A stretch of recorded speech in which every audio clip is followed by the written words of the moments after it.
Praise the lord. ప్రభు అయిన యేసుక్రీస్తు నామమున విజన్ క్యూటీ ఫెలోషిప్ వారి అనుదిన బైబిల్ కార్యక్రమమునకు ప్రేమతో మిమ్మల్ని ఆహ్వానిస్తూ ఉన్నాను. ప్రియులారా, నేటి దినము కొరకు ఏర్పాటు చేయబడినటువంటి లేఖన భాగము యెషయా గ్రంథములో నుండి 26వ అధ్యాయము 1వ వచనం మొదలుకొని 27వ అధ్యాయము 1వ వచనం వరకు. ఈ యొక్క లేఖన భాగంలో నుండి 26వ అధ్యాయము మొదటి వచనం నుండి 4 వచనాలు మనం చదువుకుందాము. ఆ దినమున యూదా దేశములో జనులు ఈ కీర్తన పాడుదురు. బలమైన పట్టణం ఒకటి మనకున్నది, రక్షణను దానికి ప్రాకారములుగాను బురుజులుగాను ఆయన నియమించి ఉన్నాడు. సత్యమునాచరించు నీతి గల జనము ప్రవేశించున్నట్లు ద్వారములను తీయుడి. ఎవని మనస్సు నీ మీద ఆనుకొనునో వానిని నీవు పూర్ణ శాంతి గల వానిగా కాపాడుదువు. ఏలయనగా అతడు నీ యందు విశ్వాసముంచి ఉన్నాడు. యెహోవాయే నిత్యాశ్రయ దుర్గము. యుగ యుగములు యెహోవాను నమ్ముకొనుడి. ఆమేన్. ఈ యొక్క లేఖన భాగాన్ని పూర్తిగా మనము చదివి మనము ధ్యానం చేస్తున్నటువంటి అంశము పేరు ఆ దినమున ఒక పాట పాడండి.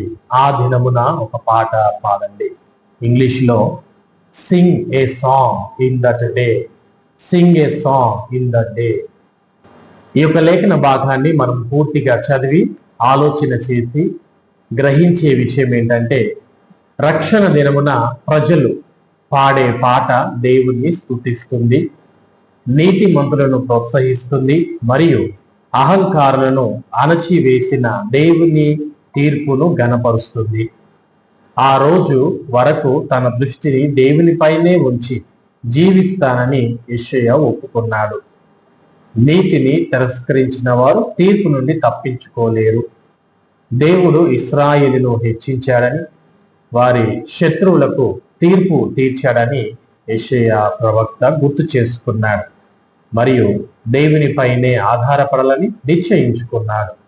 దేవుడు తన ప్రజలను పునరుద్ధరిస్తాడని, వారిని కాపాడుతాడని మరియు ఈ భూమి నుండి సమస్త దుష్ట శక్తులను తొలగిస్తాడని కూడా ఆయన దృఢంగా నమ్మి ఈ పాటను పాడుతున్నట్టుగా ఈ యొక్క లేఖన భాగము జ్ఞాపకం చేస్తూ ఉన్నది. ఈ యొక్క లేఖన భాగాన్ని అనుసరించి దేవుడు ఎవరు అని గనక ఆలోచన చేస్తే, ముఖ్యంగా 26వ అధ్యాయం మొదటి 4 వచనాల ప్రకారంగా ఆయన యందు విశ్వాసముంచి ఆయనపై ఆధారపడి నీతిని కాపాడుకునే వారికి దృఢమైన ప్రాకారాలుగా కోటగా దేవుడు ఉంటాడని ఈ యొక్క లేఖన భాగము తెలియచేస్తున్నది.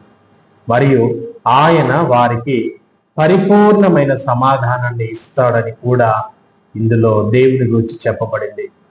ఈ అవినీతి ప్రపంచంలో మనం విశ్వాసముతో మరియు నీతితో జీవించడానికి ప్రయత్నించినప్పుడు శాంతిని అనుభవించడం కష్టం.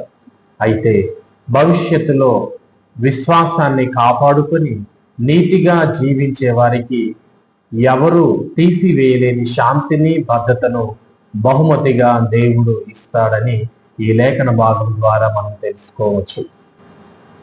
ఈ యొక్క లేఖన భాగాన్ని అనుసరించి దేవుడు మీకు నేర్పించే పాఠము ఏమిటి అని కనుక ఆలోచన చేస్తే, 26వ అధ్యాయము 8-9 వచనాల ప్రకారంగా మనం ఎదురు చూస్తున్న తీర్పు మరియు రక్షణ దేవుడు నియమించిన సమయంలో నెరవేరుతాయి అని ఈ లేఖన భాగము జ్ఞాపకం చేస్తూ ఉన్నది.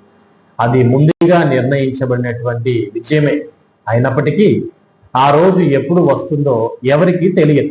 కాబట్టి మనకు కావాల్సింది దేవుని మీద నమ్మకం మరియు నిరీక్షణ. మనం మన నిరీక్షణను దేవునిపైనే ఉంచి ప్రభు యొక్క రాకడ కోసం ఆసక్తిగా ఆశిస్తూ రోషముతో ప్రార్థిస్తున్నామా అని మనం ఈ సమయమున ఆలోచన చేద్దాం.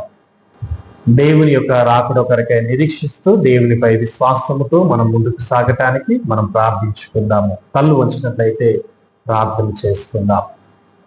ప్రభువా, పరిశుద్ధుడా, మీకు వందనాలు.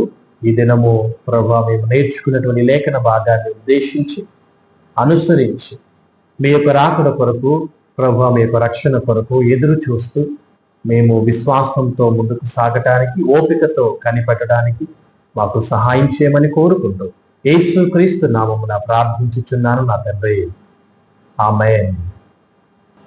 ప్రియులారా, నేటి యొక్క అనుదిన బైబిల్ కార్యక్రమంలో పాల్గొందినందుకు మీ అందరికీ మరొకసారి వందనాలు తెలియజేస్తున్నాను. దేవుడు మిమ్మును దీవించును గాక. ఆమేన్.